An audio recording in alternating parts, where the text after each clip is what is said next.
السلام عليكم ورحمة الله وبركاته. حبايبي عاملين ايه؟ يا رب تكونوا بخير. قبل اي حاجة نصلي على الرسول صلى الله عليه وسلم. صوتي مغلق شوية. كل سنة وانتم طيبين ورمضان كريم. شفتوا بقى الملوخية؟ بسم الله ما شاء الله. بصوا بوريكم طريقة الملوخية عشان تطلع خضرة وجميلة كده في فيديو تاني ان شاء الله. انا بس عملت طبقين كده على السريع علشان نلحق الفطار. كل سنة وانتم طيبين. الله الله الله على الجلاش وجماله. الرقاق مش جلاش، الرقاق القمر. بصوا بسم الله ما شاء الله. اتلسع سنة من الجنب بس طالع طعمه تحفة. خليكم معايا كده، السفرة النهاردة جميلة بسم الله ما شاء الله. هنا كنت بغرف خلاص الأكل. كل سنة وانتم طيبين. كان وقت المغربية، كنتش فاضية بصراحة ان انا اتكلم خالص في وقت الفيديو، بس قلت اسجل لكم بصوتي عشان اقول لكم على السفرة الجميلة اللي عملناها اول يوم رمضان كانت عاملة ازاي. دي البطاية القمر بتاعتي، بحبها جدا البطاية دي. هنا كنت بغرف بقى المحشي.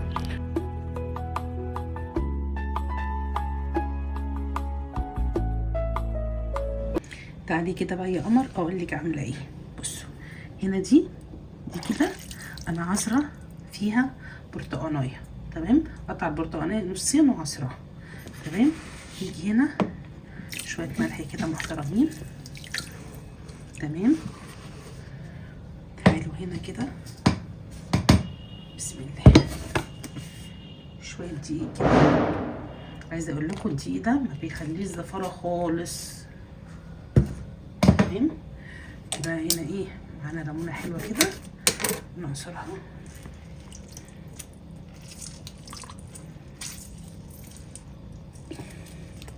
تمام، ونقلب البطايه بتاعتنا كده على الجنبين. بصوا بقى كده هنقعها ساعه ساعتين. جو شتا متقلقوش خالص، مش هتعمل ريحه ولا تعمل اي حاجه. تمام، استنوا بقى ايه التركيه المهمه بقى. نجيب بقى شويه سكر حلوين كده. ايه ده؟ بحط سكر؟ بحط سكر. سكر يا سكر. تمام، كل ده هيدوب دلوقتي. بس عايزه اقول لكم بسم الله ما شاء الله يعني نضيف. بصوا انا بجيب البط من انوش للاكل البيتي. ممتازه ممتازه ممتازه. بجيب كل الطيور من عندها ما شاء الله. الله اكبر، اللهم صل على النبي، اللهم بارك. تسلم بجد انوش. عايزه اقول لكم حاجتها تحفه. انا مش بنغص فيها على فكره، انا بقلب بس عشان مش عايزه ابهدل الدنيا دلوقتي.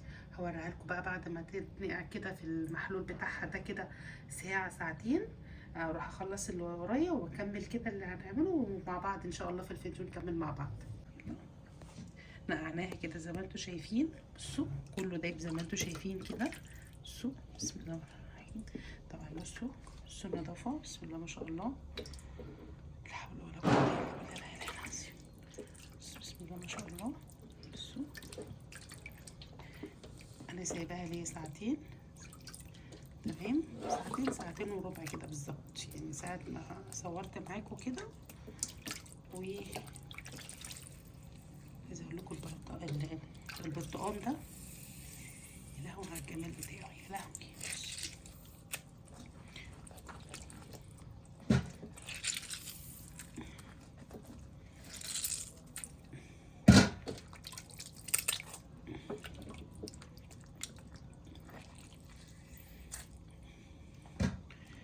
يلا بقى نشطفها مع بعض الشطه المتينه. بسم الله. نعمل بقى التتبيله القمر بتاعتنا. انا طبعا هنا سبتها في الصفه خالص ونشفتها خالص كده زي ما انتم شايفين. لازم ايه يا جماله يا حركاته يا تكاته. تمام، عندنا شويه بصل كده حلوين. عندنا برتقانيه كده ملهاش صاحب، محدش عايز ياكلها.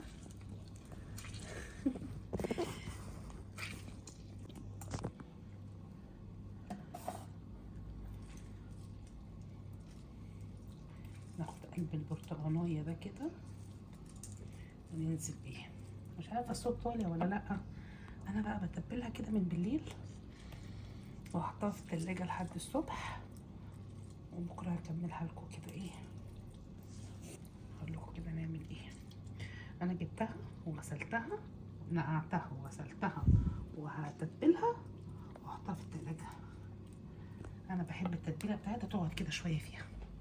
تمام.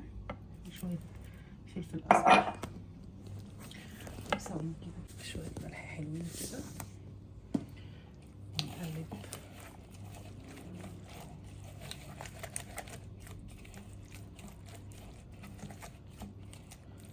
الخطوه دي على فكره مهمه كده.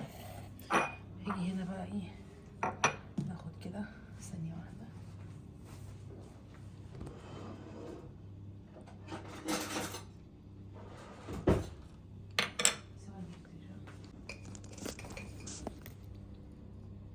بصوا بقى، هنا معايا شويه حبهان مطحون على مستكه، بس هنحط منهم شويه في الخلطه. ماشي. تعالوا بقى ايه، نحط شويه زعتر، معلقه زعتر كده حلو، فلفل اسمر. عايزين نحط فلفل البرطمان عشان خلص. نجيب البرطمان، شويه ملح حلوين كده. تمام. ونقلب نقلب نقلب نقلب كل التوابل الجافه بتاعتنا دي. طبعا هنا انا غسلاها ومنشفاها ومظبطاها. نسيبها ايه كده. صدقوني والله الخطوات دي مهمه جدا. دلكي بقى جوه، كتري كتري كتري كتري كتري التوابل الحلوه دي. يلا نقلب.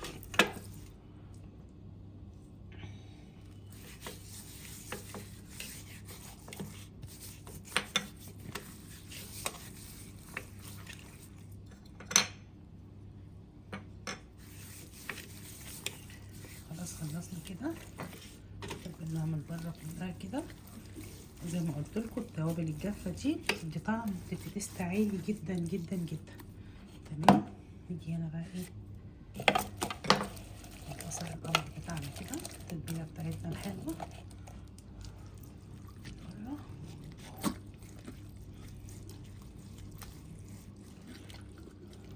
انا زي ما قلت لكم انا هتبلها واحطها في التلاجة مش هيحصل لها اي حاجه. انا بحب دايما التتبيله بتاعتها تبقى من قبلها كده.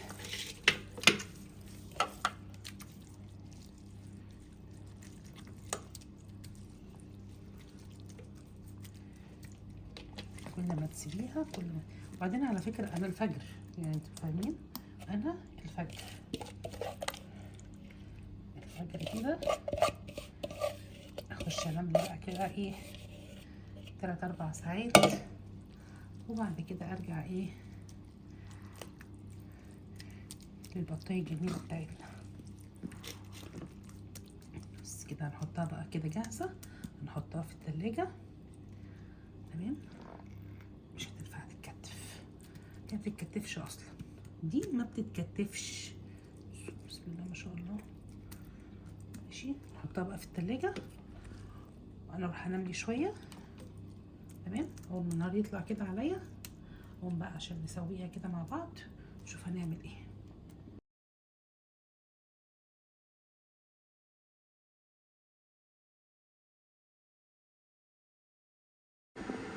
معايا البطايه القمر بتاعتنا، وشويه كده ايه حبهان، شويه فلفل اسمر، ورق لوري، شويه سكر كده حلوين.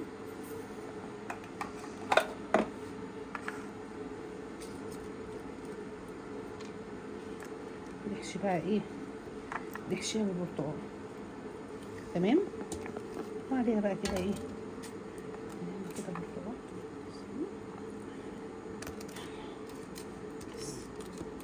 نجيب بقى ايه ميه سخنه. بسم الله الرحمن الرحيم.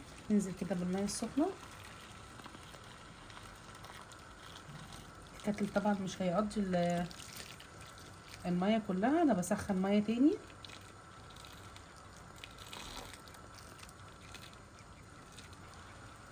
انا مش هحط لها ميه كتير عموما يعني، انا هحط شويه تاني ميه ونقفل مع بعض.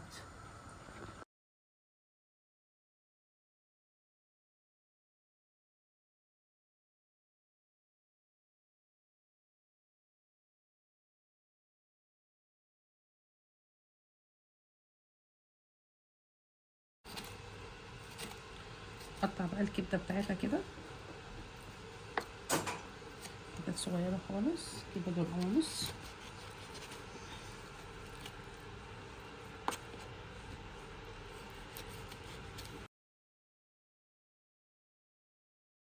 ونجيب بقى هنا معانا زي ما قلت لكم، قطعنا هنا الكبد والقوانص بتاعه البطايه. معانا هنا شويه بس مش كله طبعا، شويه بصل ناخد منهم حبه كده مع معلقه زبده او سمنه كده على في الطاسه. ومعانا هنا شويه البصل الحلوين دول، نديهم تشويحه كده. هنا معانا كده رشه ايه، رشه فلفل، شويه كده حبهان مطحون، ياخد بس لون كده البصل، يعني مش ياخد لون، يعني يدبل كده ويصفر شويه، وبعد كده ايه نحط معانا الكبد بتاعنا. هنا معانا كده حبايه كده من المستكه، نحطها كده نسيحها. معانا هنا رشه من جوز الطيب،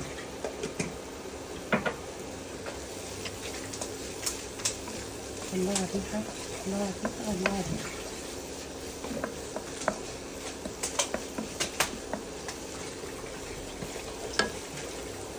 متقطعين معانا.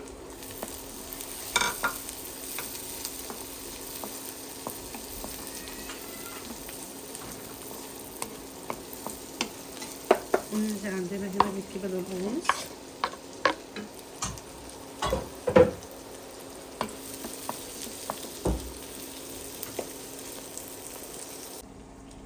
هنا نقع كوبايتين رز، ونحط عليهم معلقه خل.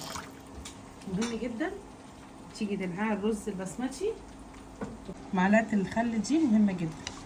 كده نسيبه بقى لحد ما نخلص خالص، وبعد كده نصفي الرز نشتغل بيه. الرز بعد ما غسلته صفيته،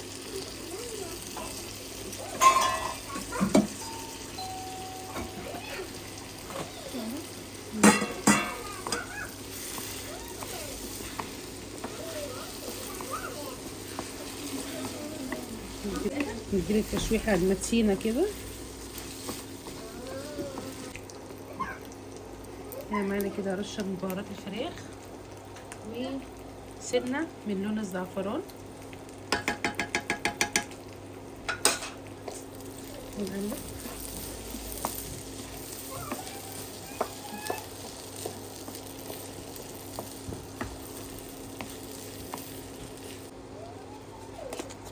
نحط الملح بتاعنا،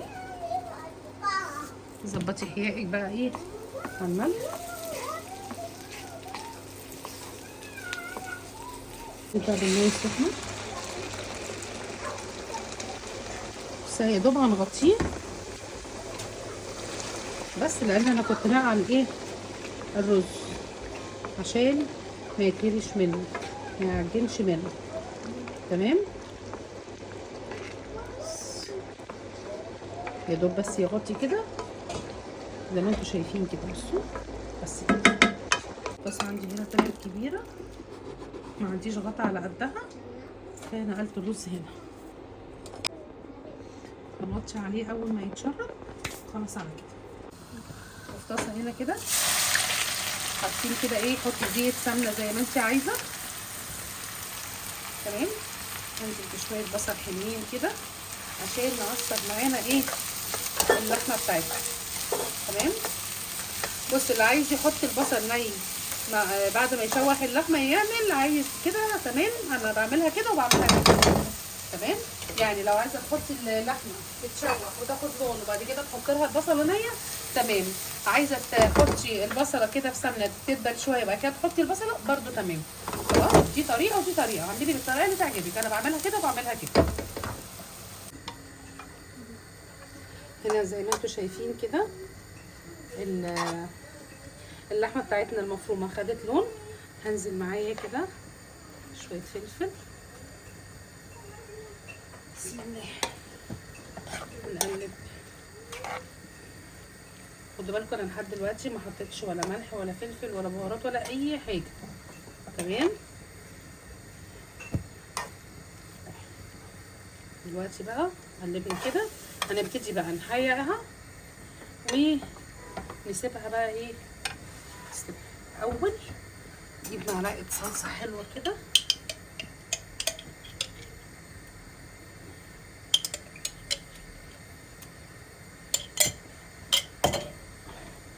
ونقلب. معانا هنا بقى ايه معلقه من الملح، تظبطي حيائك. و بسم الله الرحمن الرحيم، اللهم صل وسلم وبارك عليك يا رسول الله.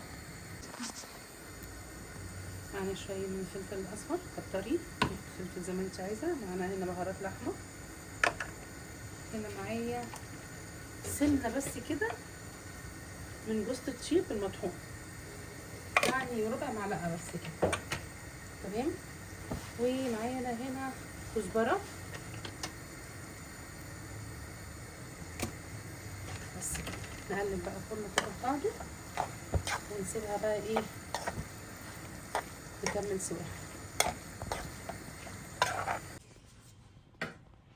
يلا هنا بقى نعمل ايه صينيه الرقاق الجميله بتاعتنا.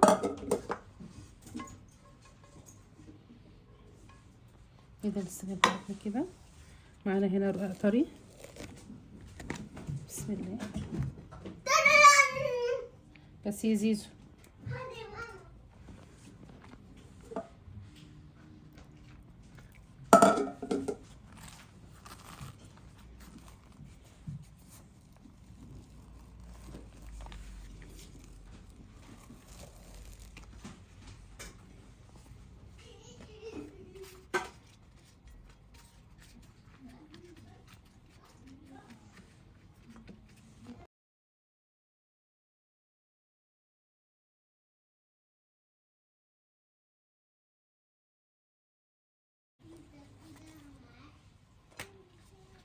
انا جيت احط ال الرقاق معايا، لقيته ايه مش جاي على قد الصينيه. تمام. انا قلت بقى ايه نقصقصه كده، ومش هنرمي برضو ايه اللي احنا قصيناه ده، هننزل بيه في القلب كده مش هيحصل له اي حاجه، هيبقى مورق معانا وجميل مش هيقول لا. تمام.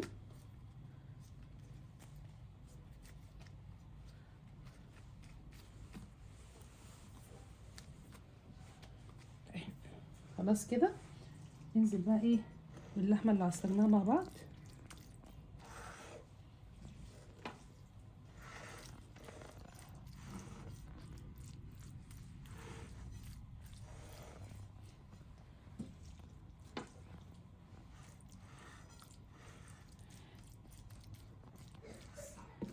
الطاسه معلش الصينيه بتاخد ربع كيلو لحمه، تاخد ايه ربع كيلو من اللحمه. تمام. تمام كده. ونيجي هنا بشويه موزاريلا كده، واعملوا لايك، انزلوا واعملوا لايك.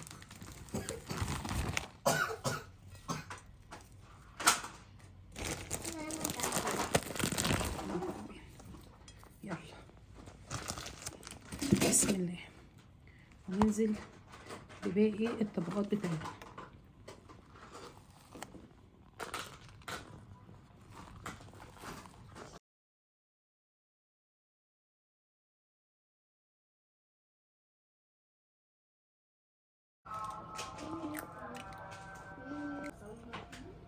رشة فلفل،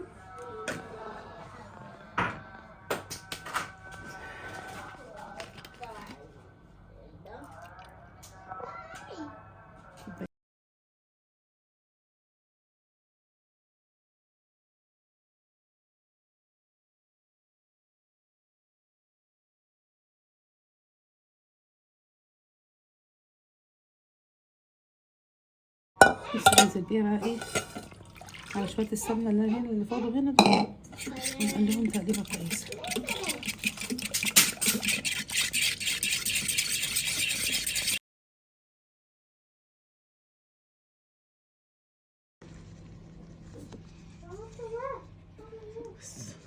معلقه زبده بلدي كده، سمنه بلدي، عشان تدي تيست حلو كده مع الزيت. فانا هنا كنت حاطه الزيت زي ما وريتكم، حطيت البصل. تمام، خليكم معايا. هنا معانا كده البصل بصوا خدت اللون ده زي ما انتم شايفين كده، مش غامق على فكره، هي الكاميرا مغمقاه، بس انا عايزاه اللون اللي هو الاصفر ده كده. وانزل معانا بشويه فلفل كده مشكلين.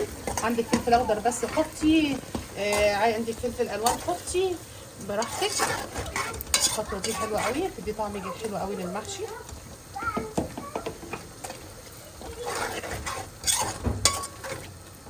يا دوب بس كده يدبل، وبعد كده هننزل بالطماطم. هنا الفلفل دبل كده زي ما انتم شايفين. يجي كده ايه معانا 3 معالق معجون طماطم.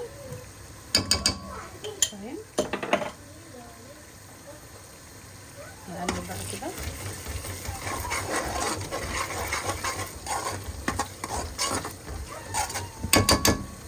وبعد كده ننزل بالطماطم المعصوره بتاعتنا.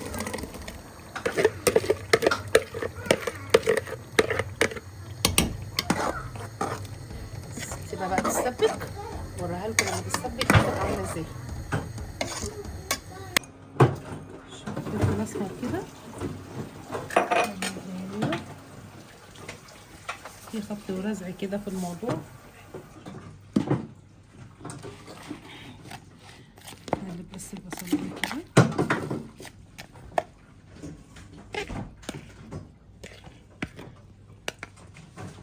دي بقى التركايه دي